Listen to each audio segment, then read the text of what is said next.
to proclaim Constitution Week. Resolved that the board, upon recommendation of the superintendent, approve the resolution to proclaim Constitution Week. Twice. Whereas September 17, 2024 marks the 237th anniversary of the drafting of the Constitution of the United States of America by the Constitutional Convention. And whereas it is fitting and proper to officially recognize this magnificent document and the anniversary of its creation. And whereas it is fitting and proper to officially recognize the patriotic celebrations which will commemorate the occasion.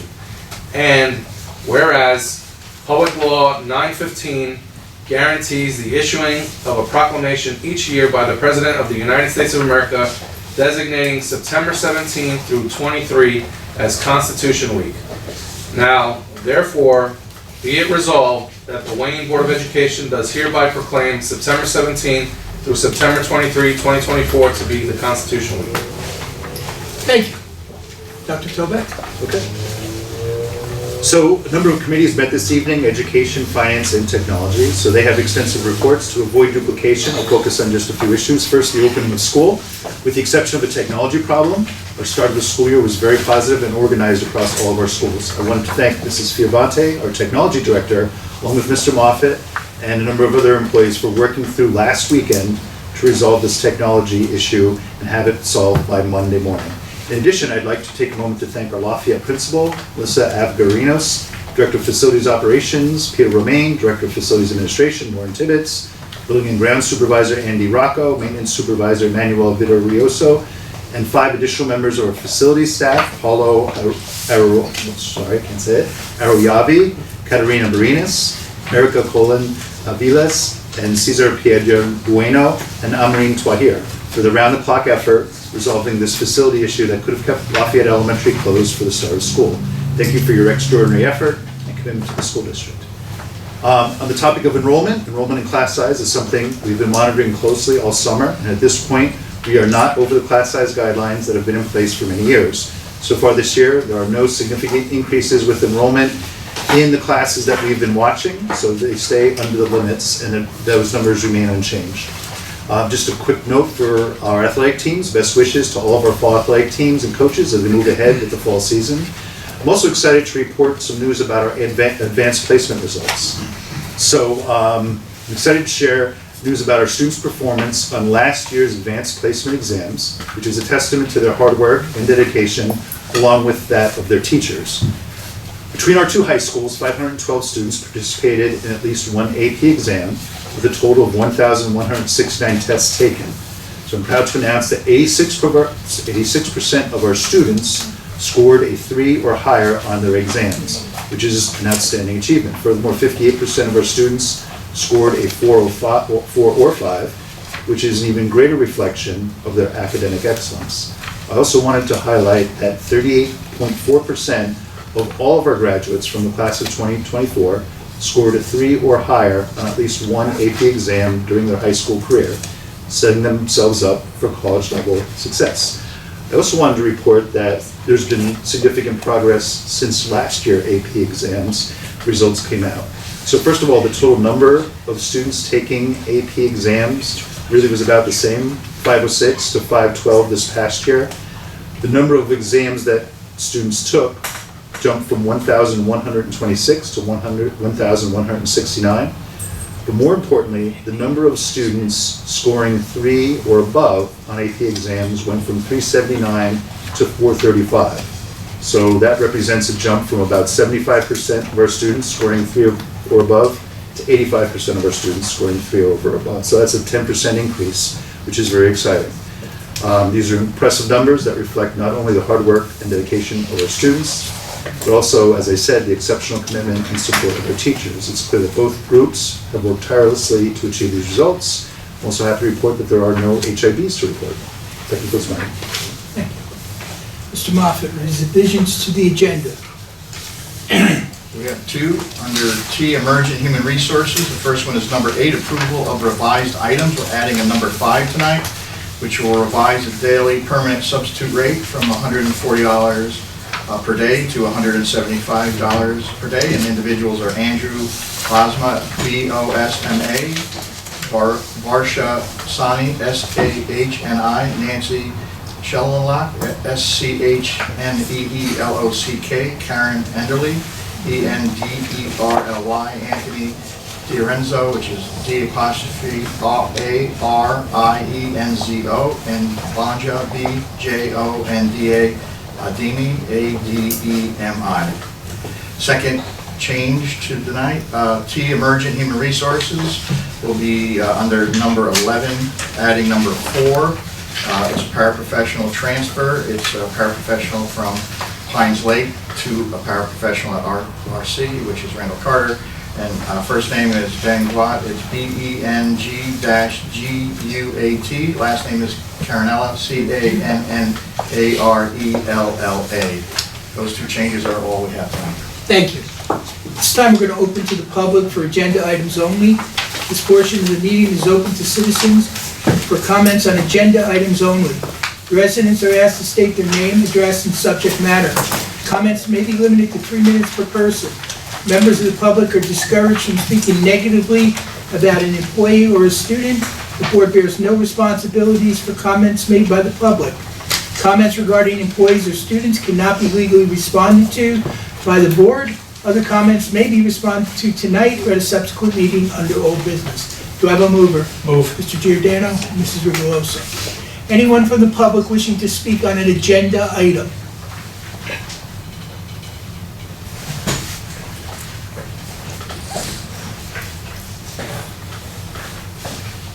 Good evening. It's my first time attending this meeting, so bear with me, I'm sorry. So my name is George Zabal. I live at 58 El Dorado Drive. I don't know if this falls under the agenda, but it's in regards to the school resource finance and employment. The concern I have, I want to just address the before and after care. My wife's a registered nurse. I work for a utility company in the area. That being said, I rely on the actual early care for my 3 kids that attend Tunis. I know there was a hold on the actual registration. It's a big concern.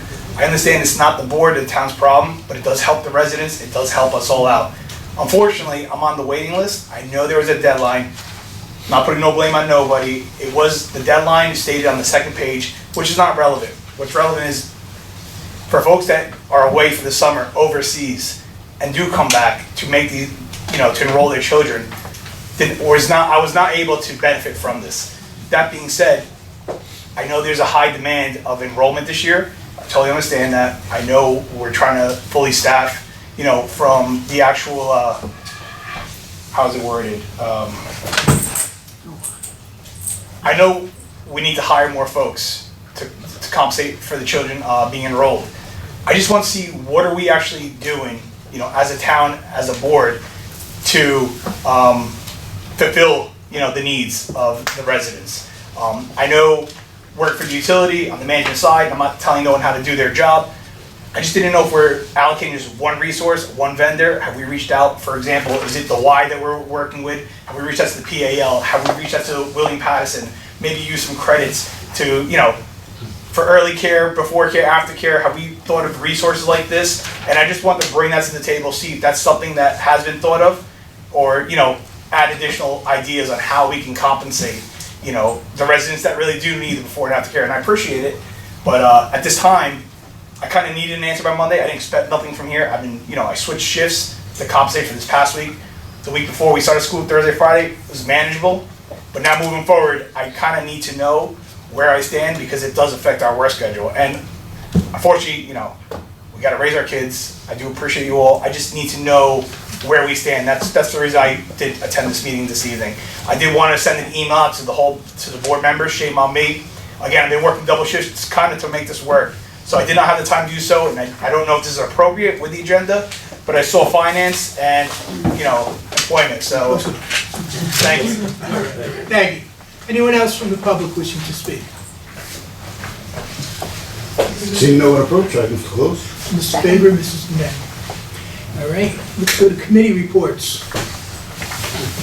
Mr. Pizzacco. Tonight, the Finance Committee met with myself, Mrs. Wenting, Mr. Faber, Administrators Mr. Moffett and Mrs. Leidig at 5:05 p.m.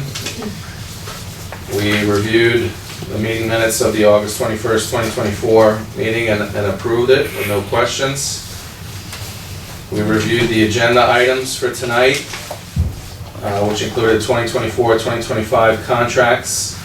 In particular, there were awards of contracts from the cooperative contracts. There was a parental transportation contract that's pending. We reviewed transportation contract for sports trips and field trips. We reviewed the old canceled checks that were emergent on the check register. A donation came in from the JFK PTO for the JFK Elementary School. We had an emergent withdrawal from the maintenance reserve that's on the agenda tonight. We had to take out $200,000 for the sewer line repair of Lafayette School in the tunnel there, which is essentially half of what was put in reserve this year. And this was going to be part of the referendum that was that did not pass. So I wanted everyone to be clear about that. We had a review of the emergent 2024 contracts, which is a vended meal agreement with the Windsor Learning School. We will see on September 26th, policy 7510, an update on that one. That's in regards to the use of athletic fields by the community and charges there. We reviewed the food service management transition. Everything's going well according to the administrators. They're still staffing up. Also, the menus are all up, available for everyone to see. The business office was busy in September here, closing out the ARP final, which was the final COVID money, which is due on October 18th. Also the IDEA and other closeouts there. They closed at the end of August the PCIA lease. They received money for the leasing program, which is in regards to buses and Chromebooks. The auditors are back today, so that was the annual audit update. They're going to try to get them in and out as fast as they can. We reviewed, quoting Cheryl there. Also, for the 2025-2026 district budget, Mr. Moffett will be sending out to the board members the budget plan document, so we can all take a look and prepare for the budget. Also, referendum planning. We're looking into other possibilities there, and there should be a draft in October for the priorities. We had a discussion on priorities on what should be in our budget, and we had some discussion about the possible student enrollment increase, and there are some concerns about technology. We want to have an upgrade on the network and some access points. We have an RFP out for hockey time, which is ice time for our hockey team. Also, as the gentleman brought up before and after care, we have an RFP out there to try to see if there's anything else we can do, or any other programs that the Ed Committee is going to evaluate. And there was one more item here. I guess the selection committee is going to be looking at some other RFP. I just couldn't figure out what it was. Oh, about the redistricting, yes. So that's it. Thank you. Mrs. Reguloso. Yeah, hi. The Education Committee met this evening, and it was myself, Mr. Giordano, Miss Wendy, Donna Reichman, and there's a couple of things we talked about. We talked about the enrollment. The enrollment is stabilized. We are not over our enrollment numbers, and we are monitoring all our schools, and we'll keep the public informed in the future months. Secondly, we talked about a high school trip for both high schools to Italy, just in the beginning stages. for our Italian children, not Italian children, our Italian students. There's a lot of things we have to talk about before it can actually happen, but we feel that it would be a great program for our kids. And third, we talked about the extended day program, and I know that is a big concern. We talked about the wait list, and we are exploring options to help our parents with the extended day program. And we heard you, and we are trying our best. We're looking at other sources to make it work. I don't have an immediate answer, but I assure you that this is something we're talking about. That's it. Mr. Battersham? So, the tech committee also met this evening. We discussed the network slowness that Dr. Stovak referenced briefly at the beginning of the school year. That was a deep investigation into why we believe that was causing problems. We think that we've found the underlying cause of that, although we're going to be altering a firewall in the coming days and keeping the monitoring on where that is to see if that reoccurs at any time. But we think we have that under control now. We also looked at the Canvas training. That has been what looks like a relatively smooth rollout into the high school over this year. And they have started using Canvas in replacement for all of the Google Classrooms in the high school. We spent some time also talking about the summer Chromebook repair issues that can occur. What normally happens is that during school time, you get a problem with your Chromebook, you can take that into the media center, they'll give you a loaner while they resolve that Chromebook. But during the summertime, there isn't so much of an opportunity to be able to get those in. So some of the children that have access to summer learning, if something happens to their Chromebook, they can potentially lose the rest of that summer learning because they can't get a loaner laptop back.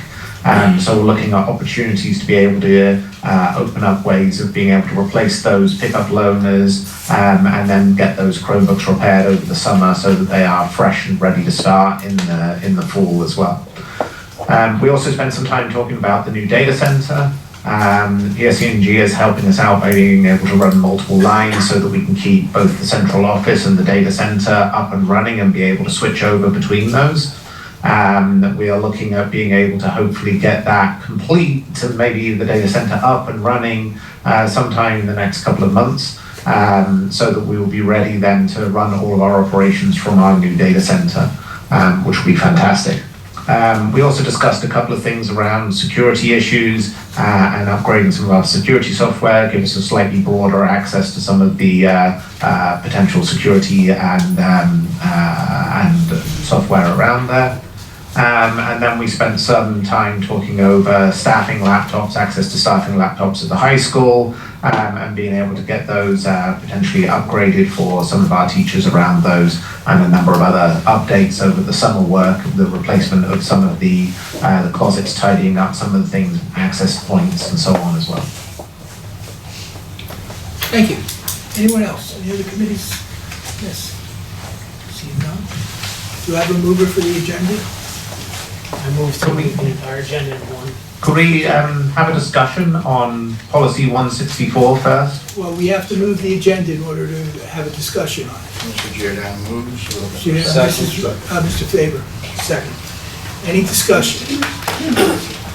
Yeah, I'd like to discuss policy 164 on the agenda to start with. First of all, Mr. Geppler, I've got a couple of questions for you on that to start with. So there was no meeting notification for the policy committee to meet to discuss that policy. In the first I'd like place, to there was no start notification first. to the board members as part of that. Mr. Battershell, with your questions, I'd like to start out. As attorney-client privilege, I'm not going to be answering any questions regarding any legal standards that have to do with that in public.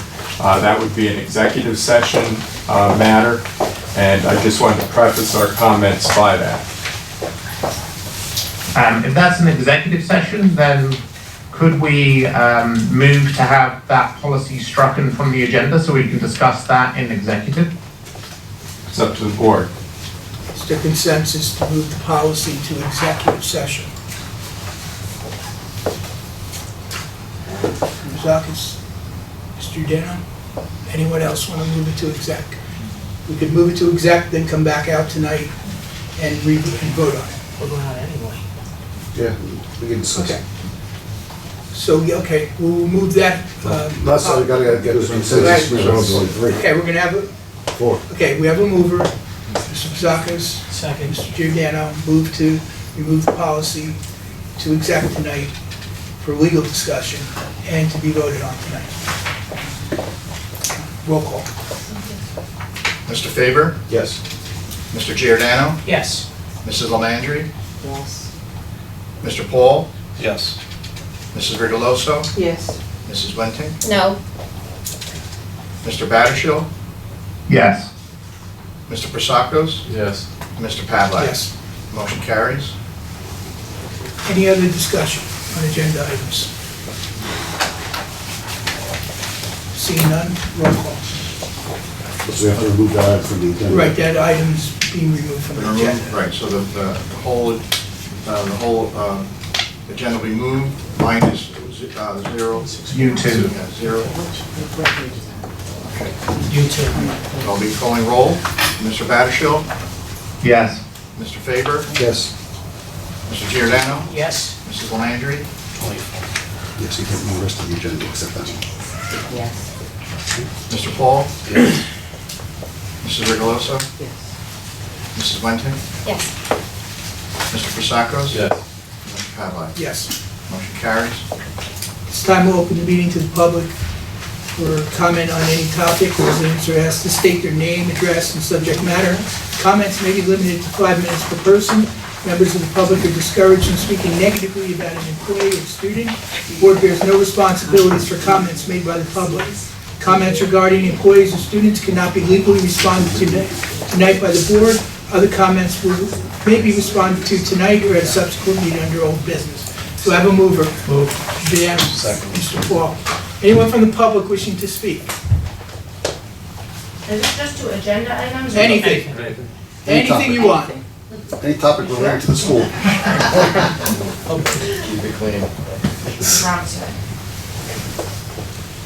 Hi, my name is Rebecca Bradley. I'm at Pittman Place in Lee, New Jersey. I'd like to talk to the board about your woeful lesson that was taught for September 11th. I think it's shameful. My daughter came home. She's 10 in the 5th grade. She didn't hear the words Osama bin Laden. She didn't hear the words Al-Qaeda. She didn't hear the word terrorist. I understand the climate that we live in, and I understand that you feel a need to be sensitive. There isn't an alternate perspective to what happened on September 11th, as Mr. Mignonelli's letter suggested, not suggested, flat out said, that should you choose to teach about September 11th, to which I ask, why is there a choice? You just made a resolution to celebrate the Constitution. I believe you have a duty to that Constitution to then celebrate and learn and appreciate and understand our history, not just the documents that founded us. And for our children to be told that it is, to quote from Mr. Mignonelli's letter, it is crucial to approach the subject with sensitivity. The events of that day are complex and evoke a wide range of emotions and perspective. There's nothing complex about a terrorist attack on American soil. There never was in the past. There should not be now. You can teach things, and in fact, my argument would be to the groups that may feel identified with Al-Qaeda, the best way to protect them is for you to teach the difference, not for us to pretend that it didn't happen or whitewash the history. Our town lost people in that terrorist attack from Al-Qaeda on September 11th. You cannot ignore the facts of the history because they are inconvenient. That is disrespectful, that is disgraceful. You are educators, you promote education. It is your job to educate. I am appalled at what my children did not learn, at what my children did not hear. And I've seen so many, we remember. You are not only not remembering, you are willfully erasing, and shame on all of you. I hope very much that you revisit the way in which you teach 9/11, that you teach it. I understand the sensitivity around it, but we are Americans first, and this is our history, and there should be nothing divisive about it, and shame on you for suggesting that there's an alternate perspective. Thousands of people were killed in a terrorist attack. That's what happened. I urge you to revisit this, repair this, teach our children, keep our communities safe, and do not avoid a history that is important because you don't like the language. Thank you. Anyone else from the public wishing to speak? Seeing no one, move close. Mr. Faber? Mr. Rios? Any old business? New business? I want to talk about, can I talk about what she just said? So, I was, there've been a lot of situations as of late where it seems like there are topics that can be considered controversial that come up. And we end up having knee-jerk reactions on how to tell the teachers how to approach them or deal with these conversations. Because in a lot of cases, we don't have a standardized curriculum for them, and we don't have a board-approved curriculum. So what I would like to suggest, and I don't know how to potentially go about this, would be to have the administration put together a list of these topics that are out there that need to be taught, added to, or, appropriately put in the curriculum, and then have a curriculum proposed to the board for board approval. So this way we can have a standardized version for each grade, because I did feel that, the fact that the letter said, don't deviate from this, that lesson probably was, fine for somebody in first or second grade, but for someone like high school level, it probably could have gone more in depth, but we wanted to keep it to something very narrow across the board. So I think that we should potentially have the education committee review some of these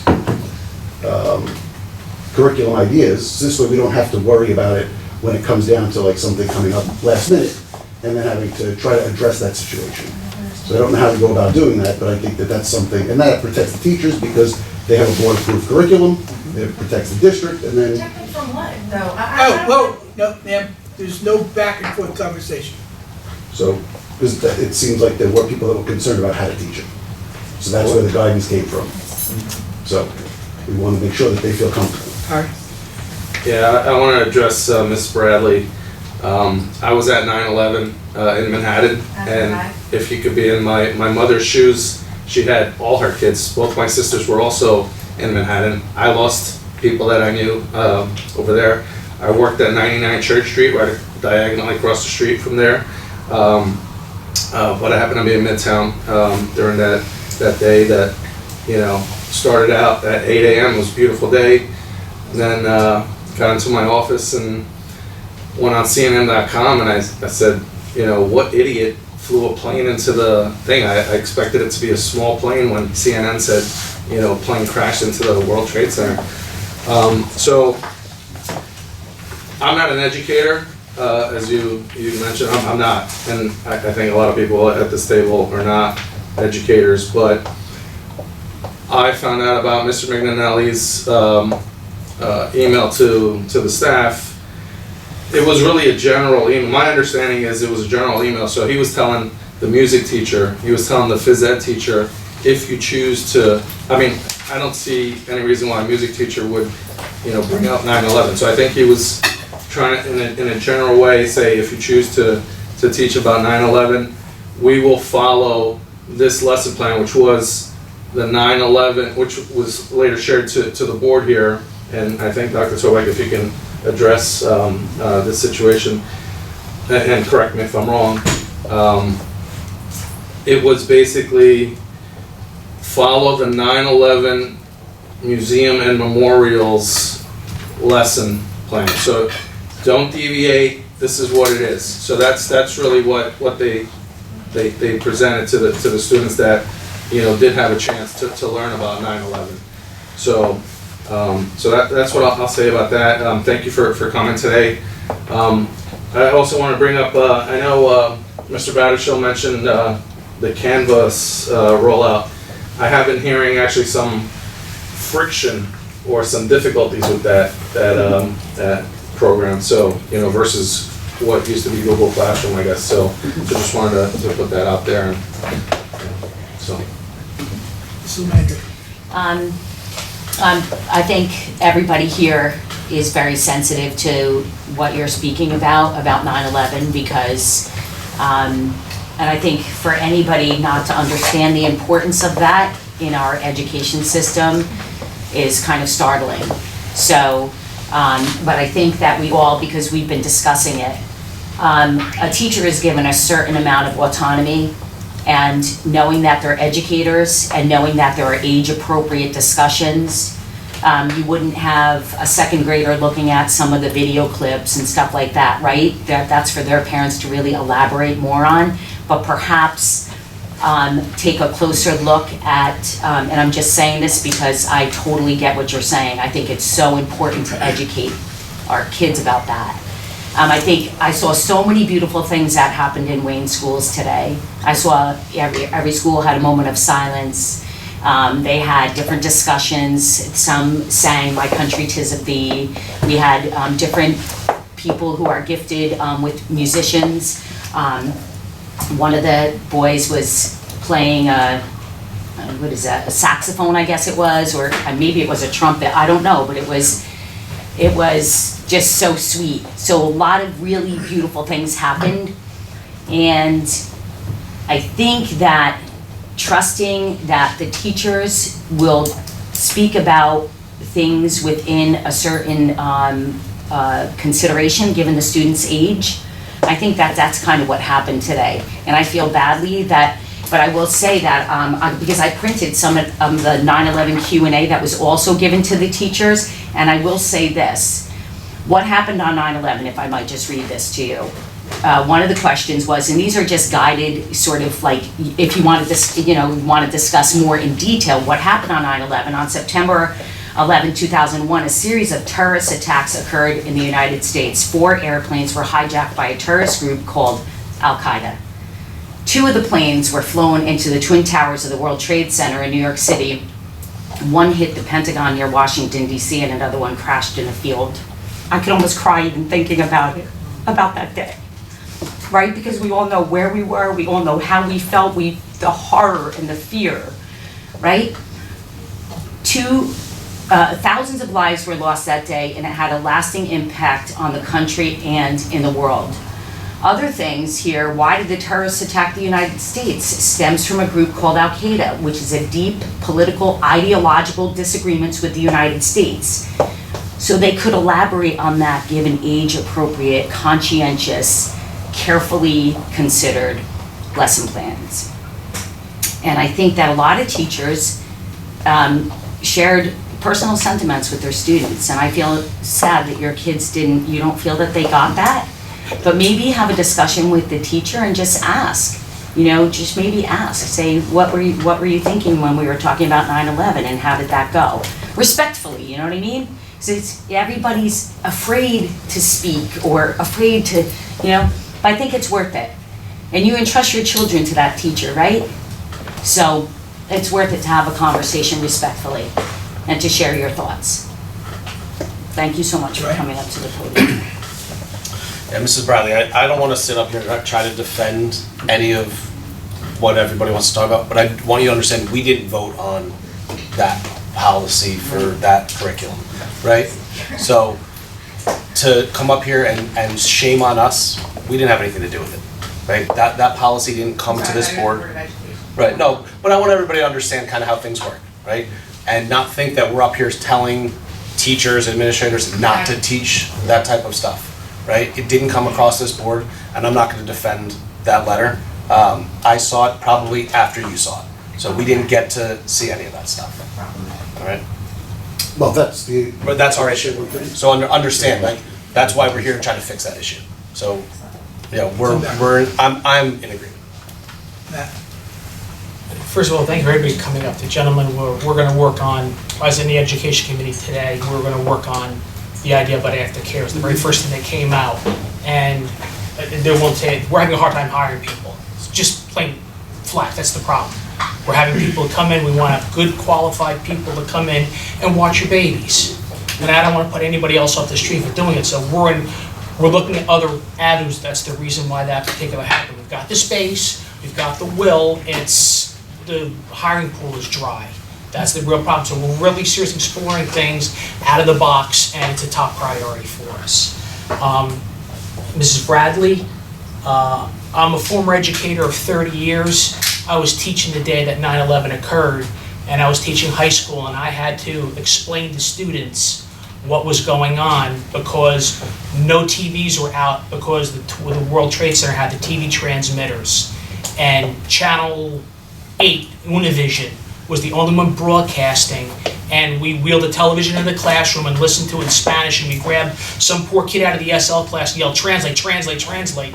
And then Mario Machado came on and spoke in perfect English saying, we're down, we are one nation, and we are here for you. And he began to broadcast the rest of the day in English. I buried 3 classmates that day. My brother lives in Middletown, New Jersey, and he watched the cars getting towed out of the parking lot day 4, day 5, day 6 when both parents were gone. So I know when I see this. Yours is one straw on the back that I'm seeing coming very recently. We have been dodging issue after issue after issue after issue from groups coming out and saying, we have a problem with this, we have a problem with this, we have a problem with this. And yours to me is the straw that breaks the camel's back. I'm in favor of Mr. Faber. I'm on the education committee, and I'll be happy to sit and discuss it. It should be called controversial topics. I've been teaching for so long that one of the things I understood. Stop. Sorry, Ron. Stop. Is it controversial? Folks, Please controversial. don't have a Folks. conversation with me and then tell me to stop, okay? Yes, ma'am. You want to guide your Ma'am. conversation toward me, and Ma'am. I need to answer. Ma'am, It's not a conversation. it's not a conversation. Then don't address Then, it to me. ma'am, please. The fact that we're calling it conversational, you call it a problem because you have a problem with it. That's what I'm not saying it's controversial because we shouldn't be saying it. I'm saying it's controversial because you got a problem with it. Education is here to serve the people of the public. So now the people of the public over the last 3 or 4 meetings have been saying there's a bunch of issues, and quite frankly, you've been dodging like mines. So this is one of many, and I'm with Mr. Faber. I think we should sit down and form a committee to look at these and say, okay, we're going to say this frankly, and it's going to be A, B, C, D, and E. And when this comes out and somebody yells about it, because quite frankly, society today is, not saying you are, but society is coming up with people who want to play victim. They don't like something that's worded, something that's being said, and they come out and they yell about it. They all have to be addressed because we are a mixed community. And in this mixed community, we've got to go to the community and say, this is what we see as educational professionals. This is what we're teaching as educational professionals. Before we go teach them as educational professionals, let's talk about it. Because there's just too many things coming up right now. The horrors that are happening in the Middle East, the stuff that's going with 9/11, it's all interlinked. Whether we want to know it, we like it or not, it's all interlinked. I'll address the gorilla in the room, the 500-pound, 800-pound gorilla in the room. It's all interlinked. So we need to sit down and say, okay, we've been reacting, now it's time to start making plans and act. So we'll sit down and talk with Mr. Pavlik, we'll sit down and talk with Superintendent Superintendent, I'm just calling you Superintendent, No. Superintendent Toback, you don't want the job. But our job is to gather this information and say, okay, the community's got a problem, let's talk about it. So we've heard you, and the community has a problem, we're gonna have to talk about it. So, my apologies for making it like I belittled it as controversial. It's controversial because you have a problem with it, and that's what makes it my problem, and it makes it a problem for everybody here. Thank you. No, actually, that's what I was gonna say, but the whole goal is to deal with these things proactively so that a topic, again, using the term controversial, it's not that the topic itself is controversial, it's a topic that causes controversy. It's probably a better way. Or anger. Yeah, it's emotional for people, so we have to figure out how to do it and do it right. So, Anyone else? Yeah. Mrs. Bradley, I agree with you. From somebody who taught the curriculum yesterday, not here, someplace else. From someone for the last 3 years who has taught terrorism in a high school class. The lesson plan is grade appropriate, and that's where we have to be. is grade appropriate. And we need to make sure we do have a curriculum guide for our teachers, because we don't want people going astray, which brought all the issues we had in June with the teacher not following curriculum. No teacher should ever not follow curriculum, period. Not getting into what people believe and what people think, because I can't change that in people. I do have some power to change and look at what exactly is being taught in a classroom.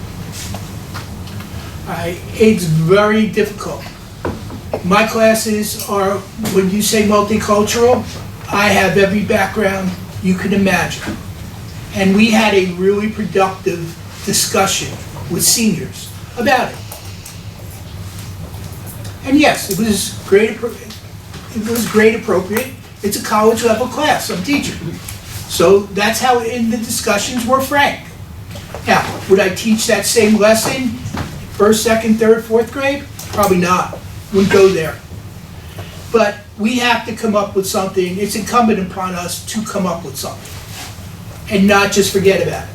I remember that day very well, because I don't know, I was a police officer in this town. I remember people running to the school just grabbing their kids out of the building. And I remember being told, you may be going there. Friends of mine who got pushed into, were sent down to Jersey City and spent 3 days there. Right? Then watching people come back here, going to tell relatives of people who died there that we don't know. So I remember it well. I remember the perfect day it was with the clear blue sky. Can tell you exactly everything that happened in my life that day. And yeah, we have an obligation. And I don't care who you are, but we have an obligation to keep this alive. And it was funny, I heard or read, I can't remember where it was, saying that 14-year-olds today don't have a clue. And it's sad when you have the worst terrorist attack, probably in the world, ever, at least on the soil here, because we were lulled to sleep because we always said it happened over there, the other side of the ocean. Well, it came here. And you know what? We can never forget that it came here. So I agree with Mr. Faber 100%, and I will assure you, in my time on this board that's left, I will make sure it happens. Until then. So just a few quick comments regarding our speaker who wanted to discuss before and after care. I know that the board has already responded about some plans that we're working on that we'll be able to implement, some maybe sooner, some maybe later. But I did want to mention that on the agenda, if you look on page 15 and 16, combined you will find 5 employees that are being hired by the Board of Ed as caregivers for community programs. So where that leaves you exactly in terms of a waiting list and what that will lead to, that's probably information that you'll be able to find out tomorrow, but I can't tell you directly at this moment. Okay, but we are taking action. There are 5 people that we're moving ahead with hiring for community programs as caregivers. Okay. I know that a number of the board members already spoke regarding the situation with the 9/11 and what exactly happened in the classrooms throughout the district, so you heard a little bit about that.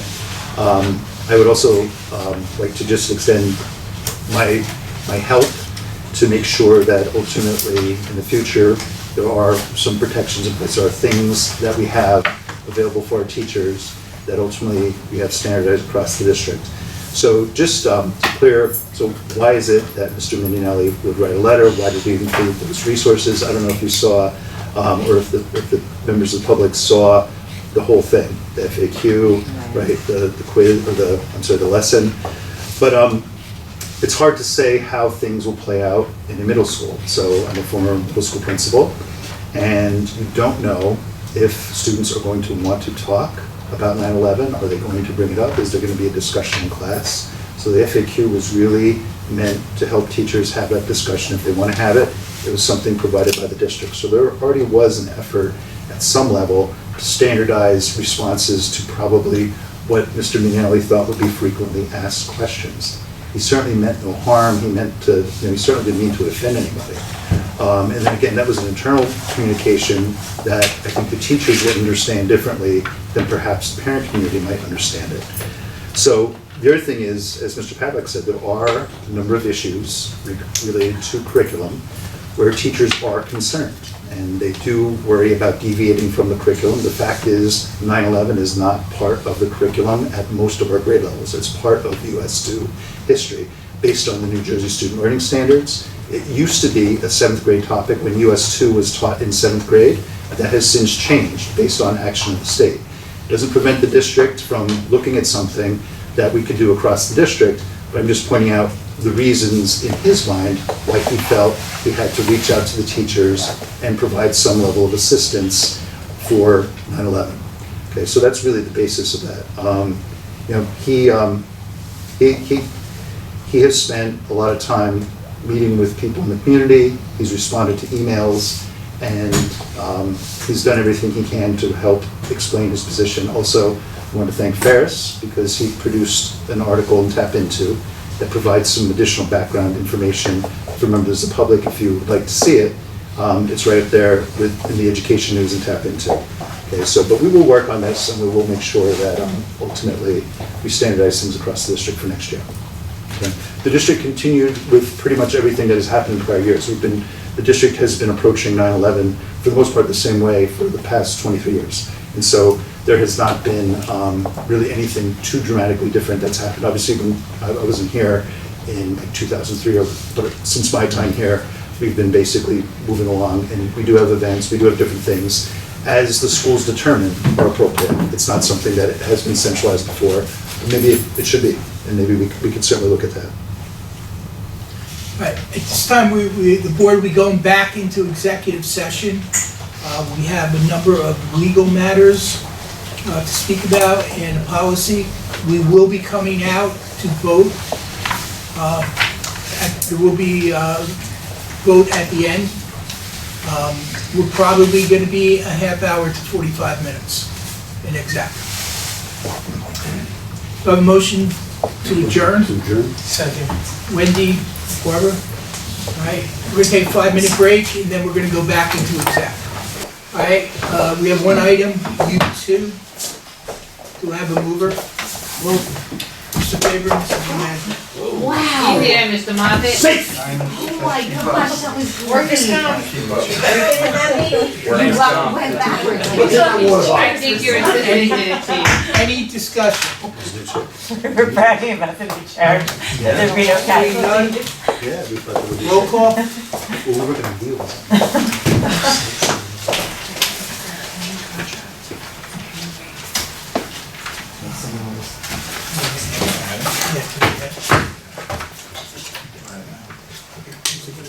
So it would be you.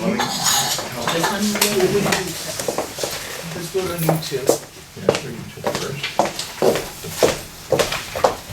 Two, and we have motion and Mark and Wendy.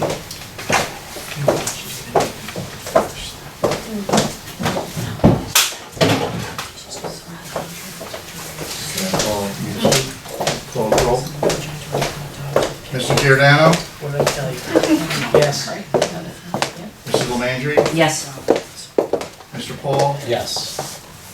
Mrs. Rigoloso, Yes. Mrs. Wenting, Yes.